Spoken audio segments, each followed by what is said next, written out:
माता की, भारत माता की। एन अनबारंद तमिल सगोदर सगोदरिகளே वणक्कम। आज कन्याकुमारी से देश के इस दक्षिणी छोर से जो लहर उठी है, ये लहर बहुत दूर तक जाने वाली है। अभी अन्नामलाई बड़े विस्तार से बता रहे थे। मैं 1991 में एकता यात्रा लेकर कन्याकुमारी से कश्मीर गया था और इस बार मैं कश्मीर से कन्याकुमारी आया हूं। जम्मू कश्मीर के लोगों ने देश को तोड़ने का सपना जो देखते हैं, जम्मू कश्मीर के लोगों ने ऐसे लोगों को नकार दिया है। अब तमिलनाडु के लोग भी ऐसा ही करने जा रहे हैं। साथियों, मैं तमिलनाडु की धरती पर बहुत बड़े परिवर्तन की आहट देख रहा हूं। तमिलनाडु में बीजेपी का प्रदर्शन इस बार डीएमके और कांग्रेस के इंडी अलायंस का सारा घमंड तोड़ करके रख देगा। அன்பார்ந்த தமிழ் சகோதர சகோதரிகளே, அனைவருக்கும் வணக்கம். இப்ப நாட்டின் தென்கோடியான கன்னியாகுமரியிலிருந்து ஒரு அலை கிளம்பி இருக்கு. இந்த அலை நீண்ட தூரம் பயணிக்க போகுது. திரு அண்ணாமலை அவர்கள் குறிப்பிட்டது போல 1991ஆம் ஆண்டு இதே கன்னியாகுமரியிலிருந்து ஏக்தா யாத்திரை புறப்பட்டு காஷ்மீர் வரை சென்றிருந்தேன். ஆனால் இந்த முறை நான் காஷ்மீரிலிருந்து கன்னியாகுமரியை நோக்கி வந்திருக்கிறேன். நாட்டை துண்டாட வேண்டும் என்று நினைப்பவர்களை காஷ்மீர் மக்கள் தூக்கி எறிஞ்சிட்டாங்க. நம்ம தமிழக மக்களும் இப்போது அதைத்தான் செய்ய போகிறார்கள். திமுக காங்கிரசின் இந்தி கூட்டணி கண்டிப்பாக துணை தெரியப்படும். காங்கிரஸ் திமுக கூட்டணி இந்த வெற்றி என்ற தலைக்கணம் இருக்கிறதே அவர்களுக்கு, அது முற்றிலுமாக அழிக்கப்பட்டுவிடும். साथियों, डीएमके और कांग्रेस का इंडी अलायंस कभी भी तमिलनाडु को विकसित नहीं बना सकता। इन लोगों की हिस्ट्री घोटालों की है। इन लोगों की राजनीति का आधार लोगों को लूटने के लिए सत्ता में आना है। एक तरफ बीजेपी की कल्याणकारी स्कीम होती है, दूसरी तरफ इनके करोड़ों के स्कैम होते हैं। हमने ऑप्टिकल फाइबर और 5G दिया। हमारे नाम पर डिजिटल इंडिया स्कीम है। इंडी अलायंस के नाम पर लाखों करोड़ रुपए का 2G का स्कैम है और डीएमके उस लूट की सबसे बड़ी हिस्सेदार थी। बीजेपी ने बड़ी संख्या में एयरपोर्ट बनाए, हमारे नाम पर उड़ान स्कीम है। इंडी अलायंस के नाम देश की सुरक्षा के साथ खिलवाड़ करने वाले हेलीकॉप्टर स्कैम है। हमारी खेलो इंडिया और टॉप स्कीम से देश ने खेलों में ऊंचा मुकाम हासिल किया, लेकिन उनके नाम पर CWG स्कैम का दाग है। हमने खनिज सेक्टर में रिफॉर्म को लागू किया। इंडी अलायंस के नाम पर कॉल स्कैम की कालिख लगी है। ये लिस्ट बहुत लंबी है और यही इंडी अलायंस की सच्चाई है। நண்பர்களே, இந்த திமுக காங்கிரஸோட இண்டி கூட்டணியால தமிழ்நாட்டில் எந்த விதமான வளர்ச்சி திட்டங்களையும் முன்னெடுக்கவே முடியாது. அவங்களுடைய வரலாற்றை எடுத்து பாத்தீங்கன்னா வெறும் மோசடியும் ஊழலும் தான் முதன்மையாக இருக்கும். அவங்களோட கொள்கையே பாத்தீங்கன்னா அரசியலில் ஆட்சிக்கு வந்து கொள்ளையடிக்க வேண்டும் என்ற ஒரு ஒற்றை இலக்கு தான் அவங்களுடைய முதல் இலக்கு. ஒரு பக்கம் பாத்தீங்கன்னா பாஜகவோட பல்வேறு மக்கள் நல திட்டங்கள், அந்த பக்கம் பாத்தீங்கன்னா காங்கிரஸ் திமுக இண்டி கூட்டணியில கோடிக்கணக்கான ஊழல்கள். ஆப்டிகல் ஃபைபர் மற்றும் 5G இதெல்லாம் பாரதிய ஜனதா கட்சி மக்களுக்கு கொடுக்குது. நம்ம பேர்ல டிஜிட்டல் இந்தியாங்கிற திட்டம் இருக்கு. ஆனா இந்திய அலையன்ஸ்ல லட்சக்கணக்கான கோடிகளில் நடைபெற்ற ஊழல் இருக்கிறது. 2G ஊழல் இருக்குது. இந்த 2G கொள்ளையில் பெரும் பங்கு வகித்தது திமுக தான். பிஜேபி ஏராளமான விமான நிலையங்களை கட்டியது. பிஜேபி பேர்ல உடான் திட்டம் இருக்கிறது. ஆனா இண்டி கூட்டணியில நாட்டின் பாதுகாப்புடன் விளையாடும் ஹெலிகாப்டர் ஊழல் தான் இருக்கிறது. நம்ம கேலோ இந்தியா மூலம் விளையாட்டுத் துறையை மிக உயர்ந்த உன்னதமான இடத்திற்கு கொண்டு சென்றிருக்கிறோம். ஆனால் அவங்க பேர்ல CWG ஊழல் தான் முதன்மையாக இருக்கிறது. கனிம துறையில பல்வேறு புதிய சீர்திருத்தங்களை கொண்டு வந்து இந்தியாவின் கனிம வளத்தை நம்ம மேம்படுத்திக் கொண்டிருந்தால் அவங்க பேர்ல கனிமத்தில் நிலக்கரியை கொள்ளையடித்த நிலக்கரி ஊழல் தான் இருக்கிறது. இந்த பட்டியல சொல்லிட்டே போனா ரொம்ப நீளமாக போய்கொண்டே இருக்கும். அதுதான் इंडी கூட்டணியின் உண்மையான நிலைமை. साथियों, कन्याकुमारी ने हमेशा बीजेपी को भरपूर प्यार दिया है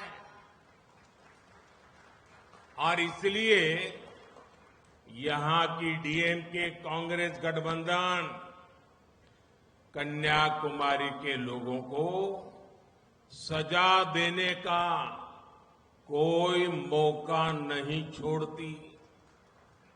आप एक के बाद एक इनकी हरकतें देखिए।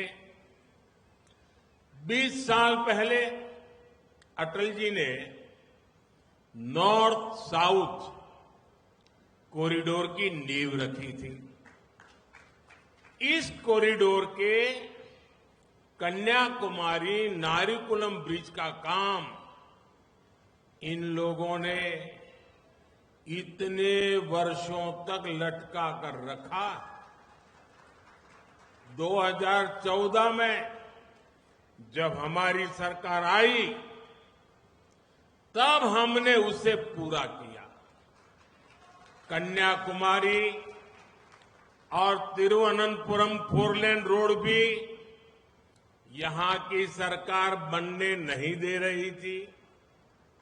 हमें इसके लिए अतिरिक्त फंड देना पड़ा, तब ये काम शुरू हो पाया।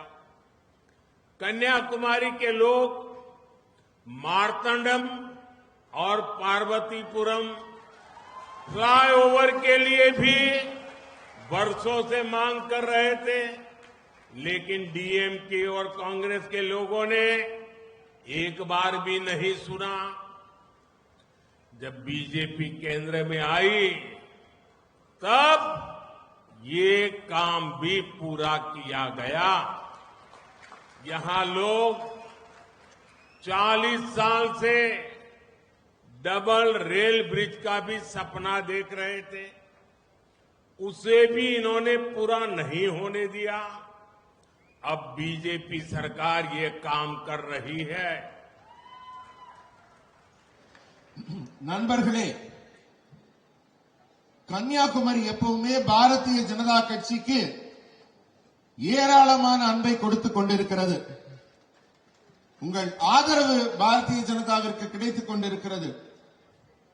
ஆனால் திமுக காங்கிரஸ் இண்டி கூட்டணி எப்படா வாய்ப்பு கிடைக்கும் இங்குள்ள மக்களை சுரண்டலாம் என்று காத்துக் கொண்டிருக்கிறது.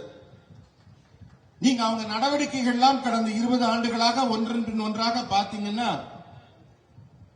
அவங்க எண்ணம் நமக்கு புலப்படும். ஆனால் நம் அடல் பிகாரி வாஜ்பாய் அவர்கள் வடக்கு தெற்கு வழித்தடத்திற்கு ஒரு அடித்தளம் அமைத்து கொடுத்தார். கன்னியாகுமரி நரிக்குளம் பாலம் பல ஆண்டுகளாக அவர்கள் நிறைவேற்றாமல் வைத்திருந்தார்கள். பாரதிய ஜனதா கட்சி ஆட்சி 2014ஆம் ஆண்டு வந்த பிறகுதான் அதை நாங்கள் நிறைவேற்றினோம். இங்கு இருந்த அரசு எல்லாம் கன்னியாகுமரி திருவனந்தபுரம் 4 வழிச்சாலை எல்லாம் அமைக்க அனுமதி கூட கொடுக்கவில்லை. அதற்காக கூடுதல் நிதி கொடுக்க வேண்டியிருந்தது. அப்போதுதான் பணியை தொடங்க முடியும் என்ற நிலை இருந்தது. அதை செய்து முடித்தது பாரதிய ஜனதா கட்சி அரசு. மார்த்தாண்டம் பார்வதிபுரம் மேம்பாலம் அமைக்க நம்ம மக்கள்லாம் பல ஆண்டு காலமாக கேட்டுக்கொண்டே இருந்தார்கள். மார்த்தாண்டத்துக்கும் இந்த பார்வதிபுரத்துக்கும் மேம்பாலம் வேணும். திமுக காங்கிரஸ் கூட்டணியோட காதுகள் அது விழவில்லை. மத்தியில் பாரதிய ஜனதா கட்சி ஆட்சி வந்த பிறகுதான் அந்த பாலத்தின் வேலை முடிந்தது. இங்க இருக்கிற மக்கள் எல்லாம் 40 வருஷமாக இரட்டை ரயில் பாலம் வேணுங்கிற கனவை கண்டு கொண்டிருக்கிறார்கள். இதையும் அவர்கள் அனுமதிக்கவே இல்லை. பாரதிய ஜனதா கட்சியின் அரசு வந்த பிறகுதான் இந்த விலையும் மிக விரைவாக செயல்பட தொடங்கி இருக்கிறது. வெகு விரைவில் இரட்டை ரயில் பாலமும் இங்கு வந்துவிடும். साथियों, हम तमिलनाडु का पोर्ट इंफ्रास्ट्रक्चर डेवलप करने में भी जुटे हुए हैं। अभी पिछले महीने ही मैं थूथुकुडी आया था। वहां मैंने Chidambaranar port outer harbour container terminal का शिलान्यास किया था। हमारे फिशरमैन भाइयों के लिए भी बीजेपी सरकार लगातार काम कर रही है। चाहे वो आधुनिक फिशिंग बोट के लिए आर्थिक मदद देना हो या फिर उन्हें किसान क्रेडिट कार्ड के दायरे में लाना, आपकी हर चिंता उसका हमने समाधान करने का प्रयास किया है। यहां के हमारे साथी श्रीमान जॉय डी क्रूज ने फिशरमैन कम्युनिटी के लिए जो काम किया है, मैं उसकी प्रशंसा करता हूं। और जब भी मैं उनको मिलता हूं, ऐसे अनेक विषयों पर उनसे मुझे बात करने का अवसर मिलता है। நண்பர்களே, தமிழ்நாட்டின் துறைமுக உள்கட்டமைப்பை மேம்படுத்துறதுல நாங்க ரொம்ப மும்முரமா இருக்கோம். துறைமுகம் வளர்ந்தால்தான் ஒரு நாடு வளரும். ஆகவே தமிழ்நாட்டில் துறைமுகத்தை நாங்கள் கட்டமைப்பை முன்னேற்றிக் கொண்டிருக்கிறோம். கடந்த மாதம் தான் நான் தூத்துக்குடி வந்திருந்தேன். அங்க சிதம்பரனார் துறைமுகம் அவுட்டர் ஹார்பர் கண்டெய்னர் டெர்மினலுக்கு அடிக்கல் நாட்டி இருந்தேன். நமது பகுதியின் மீனவர்களின் நன்மைக்காக, அவர்கள் நலனுக்காக பாரதிய ஜனதா கட்சி அரசு தொடர்ந்து செயல்பட்டு வருகிறது. நவீன மீன்பிடி படகுகளுக்கு நிதி உதவி வழங்குவதாகட்டும், அல்லது அவர்களுக்கு கிசான் கிரெடிட் கார்டு வரம்பிற்குள்ள அவர்களை கொண்டு வருவதாகட்டும், இப்படி எதுவாக இருந்தாலும் மீனவ மக்களின் ஒவ்வொரு கவலையையும் தீர்ப்பதற்கான முயற்சியை பாரதிய ஜனதா கட்சி மேற்கொண்டு வருகிறது.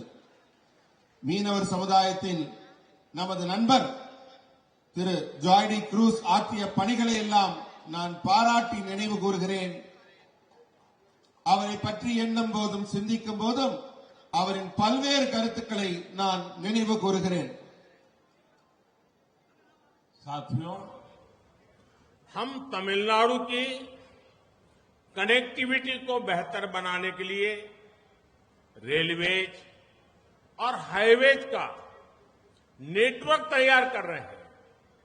इन 10 वर्षों में तमिलनाडु में भी करीब करीब 50,000 करोड़ के हाईवे के प्रोजेक्ट पूरे किए गए हैं. 70,000 करोड़ रुपए के हाईवे पर और काम चल रहा है. 2009 से 2014 तक कांग्रेस डीएमके सरकार दिल्ली में बैठी थी. हर साल तमिलनाडु को रेल विकास के लिए करीब और सिर्फ 800 करोड़ रुपए देती थी. बीजेपी सरकार ने इस साल रेलवे इंफ्रास्ट्रक्चर के लिए तमिलनाडु को करीब 6,300 करोड़ रुपए दिए हैं. நண்பர்களே, தமிழ்நாட்டில் சாலை தொடர்பை மேம்படுத்துவதற்காகவும் ரயில் போக்குவரத்தை மேம்படுத்துவதற்காகவும் ஒரு மிகப்பெரிய ஒரு ஒருங்கிணைப்பை, ஒரு இணை செயல்பாட்டை நாம உருவாக்கி கொண்டிருக்கிறோம். இந்த 10 ஆண்டுகள்ல பாத்தீங்கன்னா தமிழகத்தில் சுமார் 50,000 கோடி ரூபாய் மதிப்பிலான நெடுஞ்சாலை பணிகள் நிறைவடைந்து விட்டன. சுமார் 70,000 கோடி ரூபாய்க்கான பணிகள் நடைபெற்றுக் கொண்டிருக்கின்றன. 2009-2014 ஆண்டுக்கான காலகட்டத்தில் காங்கிரஸ் திமுக ஆட்சி டெல்லியில உட்கார்ந்து நடத்திக்கிட்டு இருந்தாங்களே, அவங்க தமிழகத்தின் ரயில்வே பணிகளுக்காக கொடுக்கப்பட்ட பணம், திட்ட மதிப்பீடு ஆண்டுக்கு 800 கோடி ரூபாய் கூட இல்லை.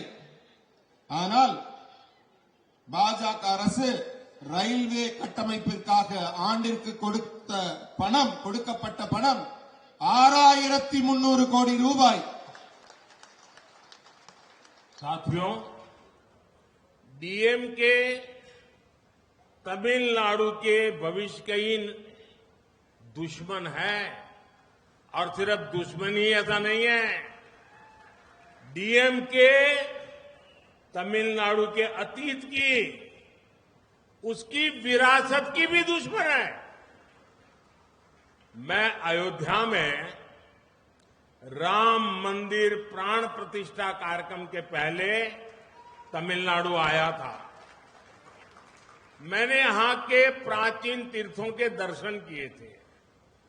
लेकिन डीएमके सरकार ने क्या किया?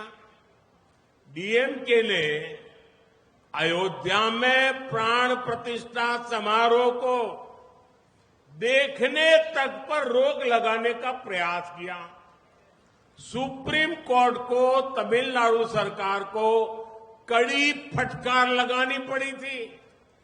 आप कल्पना कीजिए कि इनके मन में हमारा देश, हमारी संस्कृति, हमारे महापुरुष, हमारे परंपरा, इन सब बातों के लिए कितनी नफरत है. इतना ही नहीं, जब दिल्ली में संसद की नई इमारत बनी तो तमिल महान परंपरा के प्रतीक इस धरती के आशीर्वाद स्वरूप पवित्र सेंगोल को हमने संसद के नए भवन में स्थापित किया, लेकिन इन लोगों ने, डीएमके वालों ने इसका भी बॉयकॉट किया। उन्हें सेंगोल की स्थापना भी पसंद नहीं आई। ये लोग अब गाली गलौज पर उतर आए हैं, तमिलनाडु की पहचान को बदनाम कर रहे हैं। आप सोचिए, डीएमके और कांग्रेस तब भी चुप बैठे रहे थे जब जलीकट्टू पर पाबंदी लगी थी। ये लोग तमिल संस्कृति को नष्ट करना चाहते हैं। ये हमारी सरकार है, एनडीए की सरकार है, जिसने जलीकट्टू को पूरे उत्साह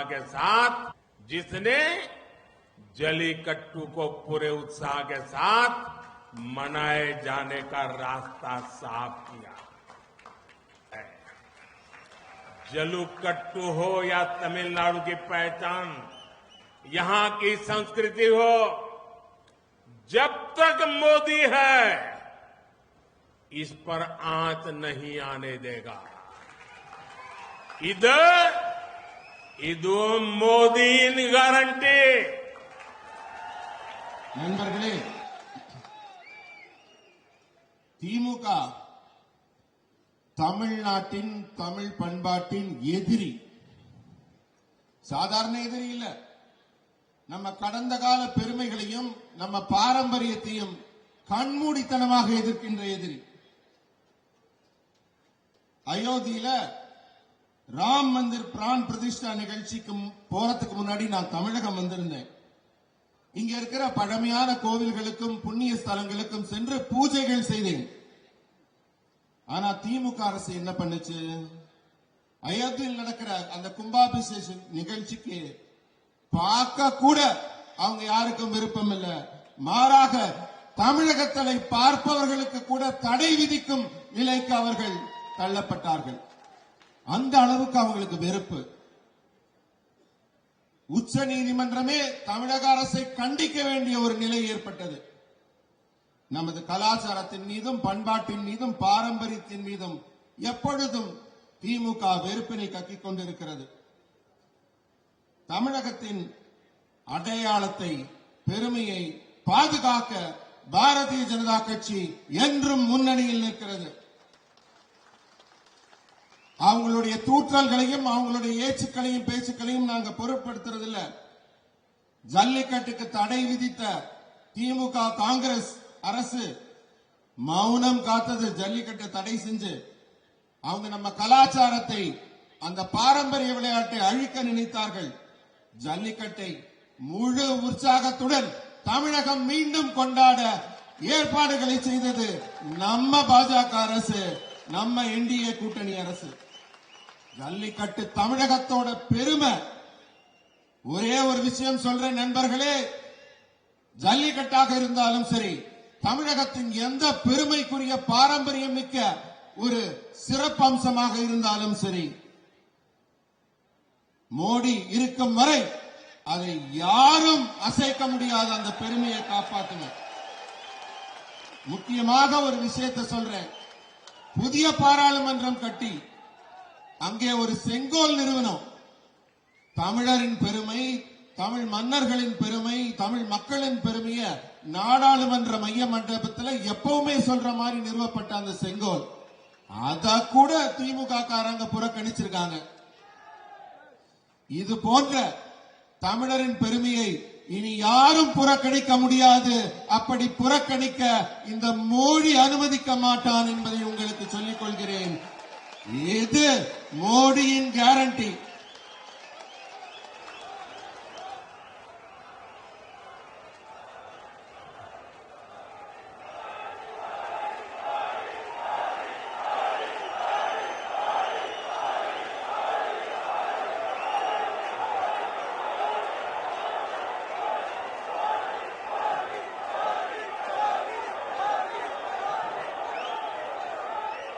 साथियों, ये दिल्ली में बैठे हुए लोगों की नींद खराब हो रही है कि कन्याकुमारी से आवाज उठ रही है।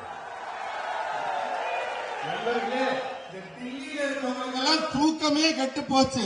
என்னன்னா கன்னியாகுமரியிலிருந்து இப்படி ஒரு ஆதரவு அலையையும் உங்க குரலையும் கேட்டு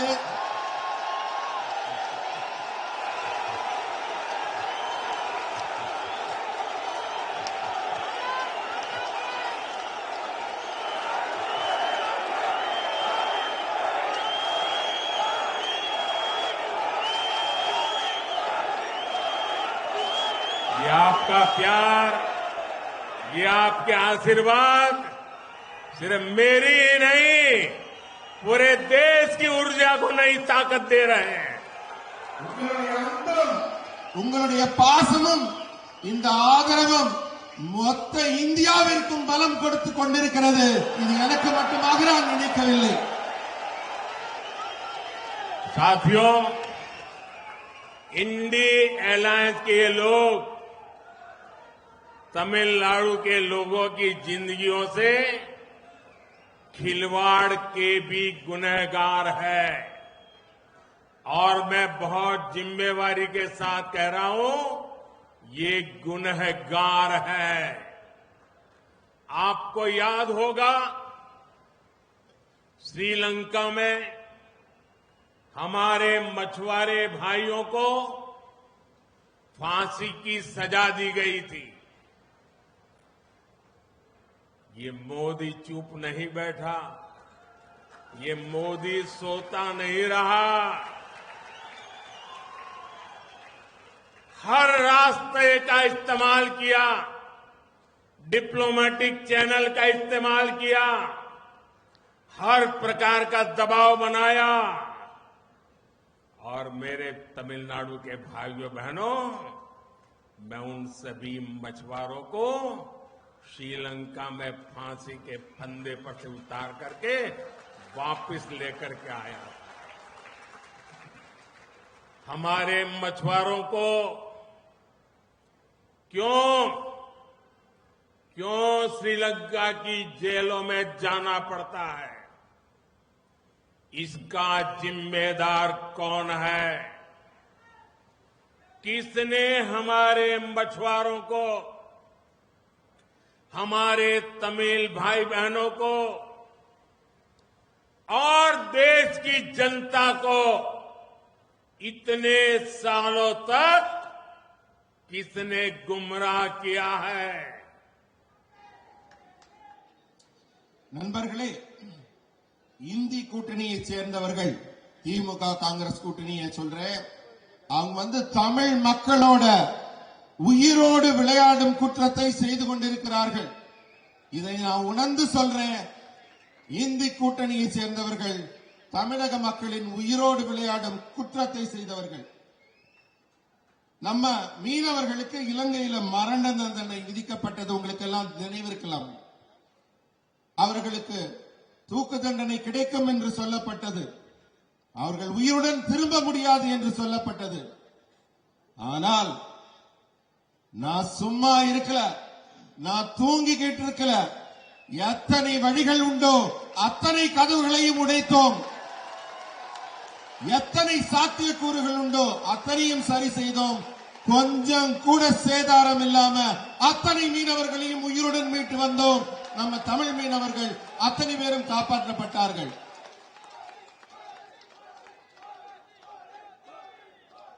இன்று நான் கன்னியாகுமரி மண்ணுக்கு ஒரு மிகப்பெரிய விஷயத்தை சொல்ல நினைக்கிறேன். நம்ம மீனவர்கள்லாம் எதுக்காக இலங்கைக்கு போக வேண்டும்? அந்த கடற்புற எல்லை பகுதிக்கு எதுக்காக போகணும்? இது யாருடைய குற்றம்? யார் செய்த தவறுக்காக இந்த மீனவ மக்கள் எல்லாம் தொடர்ந்து தண்டிக்கப்படுகிறார்கள்? நீங்கெல்லாம் கொஞ்சம் சிந்திச்சு பார்க்கணும்.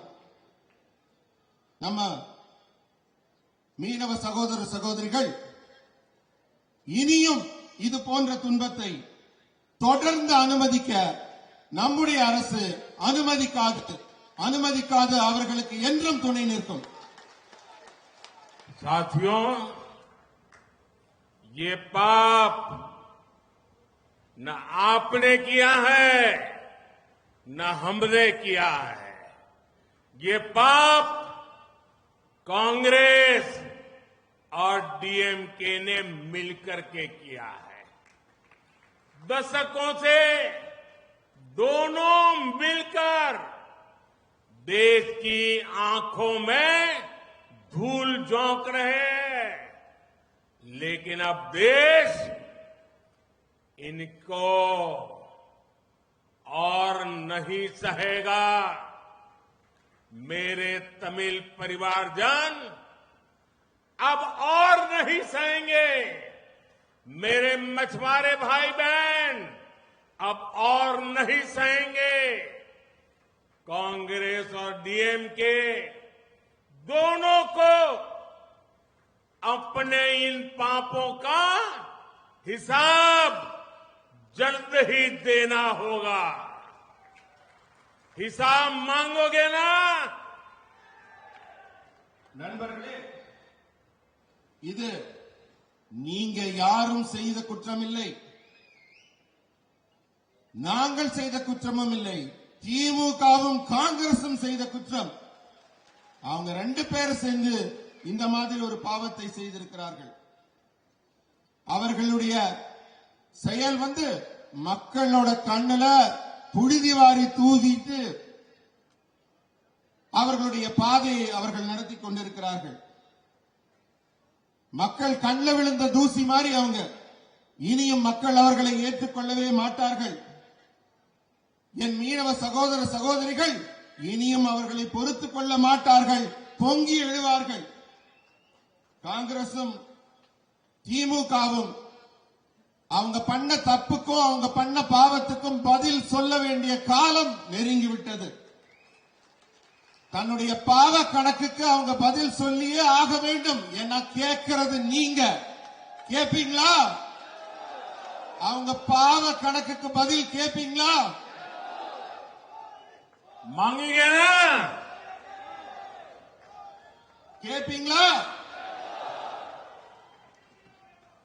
साथियों, केंद्र की एनडीए सरकार महिला सशक्तिकरण के लिए पूरी शक्ति से काम कर रही है और मुझे खुशी है कि आज मंच पर भी बहुत बड़ी मात्रा में महिलाएं उसका नेतृत्व की ताकत दिखा रही है। लेकिन भाइयों बहनों, डीएमके कांग्रेस के लोग महिलाओं को केवल धोखा देना जानते हैं, उनका अपमान करना जानते हैं। तमिलनाडु के लोग जानते हैं कि जयललिता जी के साथ डीएमके नेताओं ने कैसा व्यवहार किया था। डीएमके में वही संस्कृति अब भी जारी है।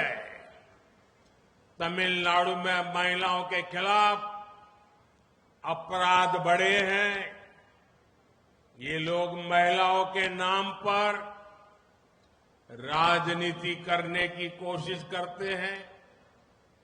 जब हम महिला आरक्षण बिल लेकर आए तो इसमें सहयोग की जगह डीएमके नेताओं ने उस पर भी सवाल उठाए। डीएमके और कांग्रेस महिला विरोधी है और यही उनका असली चेहरा है। நண்பர்களே, மத்தியில் இருக்க நம்முடைய இந்திய அரசு எப்பவுமே பெண்களுக்கான அரசு, பெண்களை முன்னேற்றுவதற்கான அரசு, பெண்களுக்கு அதிகாரம் அளிக்கும் அரசு. ஆனா திமுக காங்கிரஸ் கூட்டணி இருக்க இண்டி கூட்டணி அவங்களுக்கு பெண்களை ஏமாற்ற மட்டும்தான் தெரியும், பெண்களை அவமானப்படுத்த மட்டும்தான் தெரியும். பாஜக தான் பெண்களை மதிக்கின்ற கட்சி. இந்த மேடையை பார்த்தபோது கூட உங்களுக்கு புரிந்திருக்கும் எத்தனை மகளிர் இங்கே தலைவர்களாக வீற்றிருக்கிறார்கள் என்று.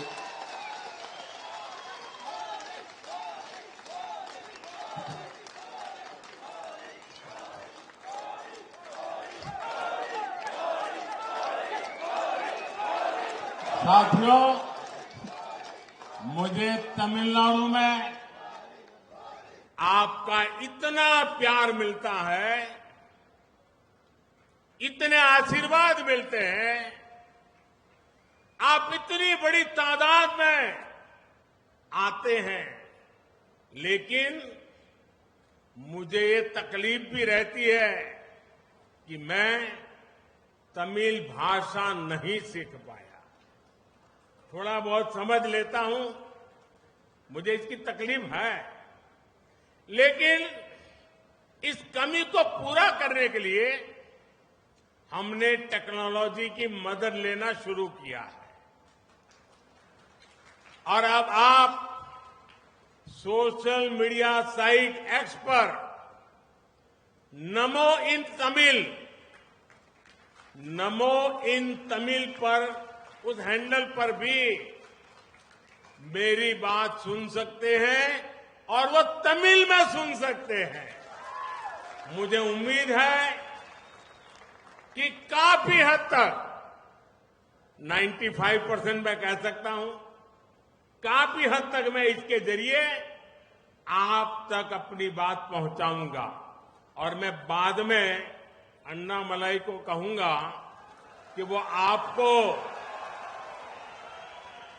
ये टेक्नोलॉजी कैसे काम करती है, आपको क्या करना है, कैसे मोदी का तमिल भाषा में सुन सकते हैं, वो अन्नामलाई अभी समझाएंगे आपको। आपके इस आशीर्वाद के लिए मैं फिर एक बार आप सभी का बहुत बहुत आभार व्यक्त करता हूं। बहुत बहुत धन्यवाद। நண்பர்களே, பெண்களுக்கு மிகப்பெரிய மரியாதை கொடுத்துக் கொண்டிருக்கும் நம்முடைய பாரதிய ஜனதா கட்சி அரசு இன்னும் அவர்களுக்காக பாடுபடும், இன்னும் அவர்களுக்கான மேன்மையடைவு செய்வதற்கான பணிகளை மேற்கொள்ளும். இங்கெல்லாம் நீங்க எனக்கு கொடுத்துட்டு இருக்க அன்பையும் பாசத்தையும் நான் உணர்கிறேன். என்னால தமிழ் மொழிய கத்துக்க முடியலையே அப்படின்னு நான் ரொம்ப ரொம்ப உங்க முன்னாடி வருத்தத்தோட தெரிவித்துக் கொள்கிறேன். இது எனக்கு மிகப்பெரிய குறையாக இருக்கிறது, தமிழ் மொழியை கற்றுக்கொள்ளவில்லை என்பது. இந்த குறைபாட்டை போக்குறதுக்காக இப்ப நான் டெக்னாலஜி தொழில்நுட்பத்தின் உதவியை நாடி இருக்கிறேன். உங்ககிட்ட எல்லாம் இனிமே நான் தமிழ்ல பேச போறேன்.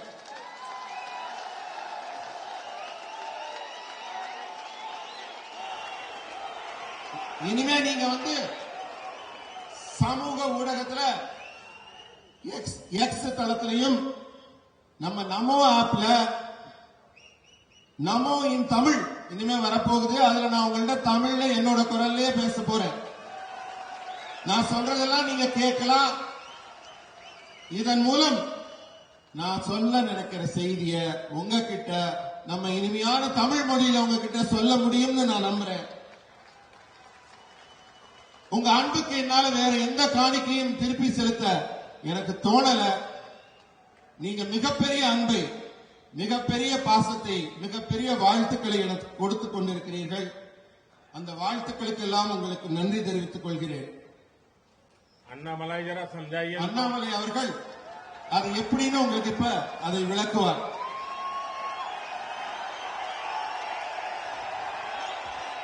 அன்பார்ந்த நம்முடைய பாரதிய ஜனதா கட்சியினுடைய தொண்டர்களே, பொதுமக்களே, நம்முடைய நீண்ட குறை பிரதமர் அவர்கள் தமிழிலே பேசும் பொழுது கேட்க வேண்டும் என்று நீங்கள் நினைக்கிறீங்களா? பிரதமர் தமிழில் பேசுறதை கேட்கணுங்களா? நீங்க எல்லாம் இன்று பிரதமர் அவர்கள் நமக்காக தொழில்நுட்பத்தை பயன்படுத்தி, ஆர்டிபிஷியல் இன்டெலிஜென்ஸ், செயற்கை நுண்ணறிவு பயன்படுத்தி, நம்முடைய முதல்ல ட்விட்டர், இப்ப எக்ஸ்னு சொல்லுவோம், அதுல நீங்க பாத்தீங்கன்னா நமோ இன் தமிழ், என்னுடைய செல்போன்ல நீங்க பார்க்கலாம். அங்கிருந்து நிறைய பேருக்கு தெரியாதுங்க, இருந்து இந்த வீடியோ நீங்க பார்க்கலாம். நமோ இன் தமிழ் அப்படின்னு ஒரு ஹேண்டில் இருக்குது. நமோ இன் தமிழ்.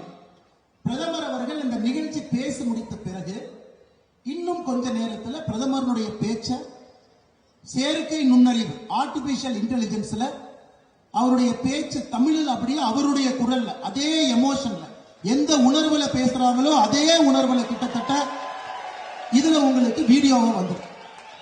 நாம் செய்ய வேண்டியது, இது எல்லா சமூக வலைதள பக்கத்துல இந்த வீடியோவை நாம் எடுத்துட்டு போகணும். தமிழக மக்களுக்கு நம்முடைய வாட்ஸ்அப் குரூப்ல, பேஸ்புக்ல, எக்ஸ் தளத்துல பக்கத்துல இருக்கவங்க எல்லாருக்குமே நீங்கள் எடுத்து சொல்லணும். நீங்க பாரதிய ஜனதா கட்சியினுடைய அதிகாரப்பூர்வ நம்முடைய வெப்சைட் நம்முடைய சமூக வலைத்தள ஹேண்டில் நீங்க பார்த்துக்கிட்டே இருங்க. பிரதமருடைய ஒரு பேச்சு தமிழ்நாட்டினுடைய பேச்சு இல்ல. இது முடித்த பிறகு தெலுங்கானா போறாங்க, கர்நாடகா போறாங்க, வேற மாநிலத்தில் பேசுவாங்க. அந்த மாநிலத்தில் பேசக்கூடிய அந்த பேச்சுல முக்கியமான விஷயத்தையும் தமிழிலே மொழிபெயர்த்து செயற்கை நுண்ணறிவோடு அன்னைக்கு சாயந்தரத்துக்குள்ள இருக்கு. அதனால் நீங்கள் பிரதமருடைய தமிழ்நாட்டினுடைய பேச்சையும் கேட்கலாம், தமிழ்நாட்டிற்கு வெளியே இருக்கக்கூடிய பேச்சையும் கேட்கலாம். இதை எல்லோரிடமும் கொண்டு செல்ல வேண்டியது உங்களுடைய கடமை. இன்னைக்கு சாயந்தரத்துக்குள்ள இது பத்தி எல்லா சம்பூர்ணமான டீடைல்ஸ் உங்களுக்கு இருக்கும். இதை நீங்கள் சாதாரண நம்முடைய மக்களுக்கு, வீட்டில் இருக்கக்கூடிய நம்முடைய தாய்மார்களுக்கு, வெளியே இருக்கக்கூடிய பெண்களுக்கு, வீட்டில் இருக்கக்கூடிய குழந்தைகளுக்கு நீங்கள் எடுத்து செல்ல வேண்டும் என்று பிரதமர் மோடி அவர்கள் சார்பாக அன்பார்ந்த கோரிக்கை வைக்கின்றோம். मेरा ये प्रयास आपके आशीर्वाद से सफल होगा। क्या आप लोग इसको डाउनलोड करके तमिल में मेरे मन की बात सुनेंगे? என்னுடைய இந்த முயற்சி உங்களுடைய அன்பால் நிச்சயமாக வெற்றி அடையும் என்கின்ற நம்பிக்கை எனக்கு இருக்கு. அதனால இந்த சமூக வலைதளத்துல இப்ப பிரதமர் அவர்கள் பேசிய அந்த பேச்செல்லாம் செயற்கை நுண்ணறிவில் இருக்கும் பொழுது அதை நீங்க பதிவிறக்கம் செய்து பிரதமருடைய மனதின் குரல் போல இதை கேட்பீங்களா? கேட்பீங்களா? கேட்பீங்களா? औरों को भी सुनने के लिए बताएंगे। நீங்கள் கேட்பது மட்டுமல்ல, இன்னொருத்தரையும் கேட்க சொல்லுவீங்களா? கேட்க சொல்லுவீங்களா? हर एक को मोबाइल पर सिखाएंगे कि कैसे सुनना चाहिए। எல்லாரும் உங்களுடைய மொபைல் போன்ல இதை எப்படி நீங்க கத்துக்கணும். இப்ப நம்ம பேசணும், சமூக வலைதளத்துல வீடியோ வர ஆரம்பிக்கும், நீங்க கத்துக்கணும், கேட்க ஆரம்பிக்கணும், மற்றவங்களையும் கேட்க வைக்கணும். உங்களுடைய போனை உயர்த்தி மோடி அவர்களுக்கு கேட்போம்னு காட்டுவீங்களா? உங்களுடைய மொபைல் போன்ல கையில் எடுத்து நிச்சயமாக நாங்கள் கேட்போம், கேட்க வைக்கின்றோம் சொல்லுவீங்களா? லைட் ஆன் பண்ணி காட்டுவீங்களா? மோடி அவர்களே நிச்சயமாக நாங்கள் செய்வோம் என்று இங்க இருக்கக்கூடிய லைட் ஆன் பண்ணி மொபைல் போன்ல காட்டுவீங்களா? நிச்சயமாக உங்களோட இருக்கின்றோம் என்று சொல்வீர்களா? ये मोदी जो तमिल में कोशिश कर रहा है ना, आप तमिल भाषा का सम्मान कर रहे हैं, आप मोदी का तमिल के प्रति प्यार है उसका सम्मान कर रहे हैं, और इसलिए मैं आपका आभार व्यक्त करता हूं। மோடி அவர்கள் தமிழிலே பேச வேண்டும் என்று நான் எதற்காக நினைக்கின்றேன் என்றால், உங்களுடைய மொழிக்கு, நம்முடைய மொழிக்கு அந்த மரியாதை கொடுக்க வேண்டும் என்று துடித்துக் கொண்டிருக்கின்றேன். நிச்சயமாக என்னுடைய குரலை நீங்க தமிழை கேட்க வேண்டும் என்று அன்போடு கேட்டுக்கொள்கின்றேன். மறுபடியும் இதே உங்களுடைய கையை உயர்த்தி மோடி அவர்களுக்கு நீங்கள் ஆதரவு தெரியுங்கள் சகோதர சகோதரிகளே. இந்த மரியாதை நம்முடைய தமிழ் மொழிக்கு, உலகத்தினுடைய தொன்மையான மொழிக்கு நாம் செய்யக்கூடிய மரியாதை. भारत माता की, भारत माता की, भारत माता की। बहुत बहुत धन्यवाद। वणक्कम।